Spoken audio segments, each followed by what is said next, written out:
I'm Paul Perkins with the check of your ag weather. Thunderstorms developing along a cold front in western areas. Track to the east this late afternoon through tonight.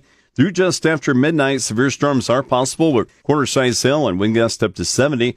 All of Nebraska is in a slight risk of severe storms, a level 2 of 5, while far northern Kansas is in a lower marginal risk. Most rain amounts in Nebraska should range 3/4 of an inch to an inch, but there could be localized amounts of 2 to 3 inches. Northern Kansas rain amounts are likely to be much lower. Afternoon heating tomorrow may trigger a few more thunderstorms. Scattered thunderstorm chances that are mainly during the evening and overnight continue for Thursday into the weekend. Highs bottom out in the mid-70s to the low 80s Thursday and Friday before we warm back up into the mid-80s to the low 90s by Monday. Long-term forecast keeping Nebraska and Kansas temperatures seasonal the early half of next week before temperatures trend warmer than normal the end of next week through August 11. Early next week, Nebraska and Kansas rainfall indicated to be slightly above normal. Rain chances dropping off just slightly for late next week through August 11th with near normal rainfall. Key weather factors the markets are watching include yesterday's derecho in Iowa, heat ending in the U.S., increased rain in parts of the northern plains, Canadian prairies and Australia, and dry areas in the Black Sea region and central China.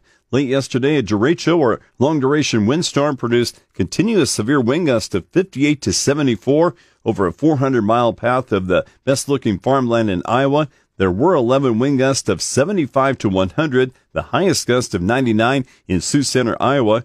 Early reports indicate the damage was not as widespread as feared. A strong cold front presses southward, largely clearing the northern and central plains and the Midwest by Thursday. Locally severe thunderstorms erupt each afternoon and evening right near the front. Rainfall could total 2 to 4 inches or more in portions of the western and southern Corn Belt. Locally heavy rain also affects the southeast, where 2 to 4 inch amounts should be common, especially Georgia and the Carolinas.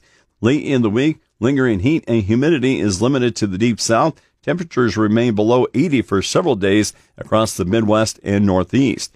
Rain in the northern plains this late week may move through the Corn Belt early next week. The middle of next week, there's another chance of scattered rain across the Corn Belt.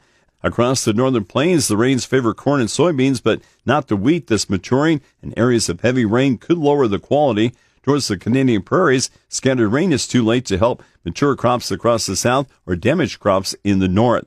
For Australia, the increase in rainfall reducing drought and arriving just in time to build soil moisture for winter wheat and canola that's beginning the reproductive stage the next few weeks. In the central and eastern Black Sea region, hotter and drier weather helps maturing wheat and harvest, but not the corn, especially in those driest areas of Ukraine and southwestern Russia. Rain in southwestern Russia this weekend likely to be only scattered and not a steady rain that is needed. Central China and the North China Plain continue to battle heat and dryness. Rain on the North China Plain this week likely to be just spotty at best. With your check of ag weather, I'm Paul Perkins.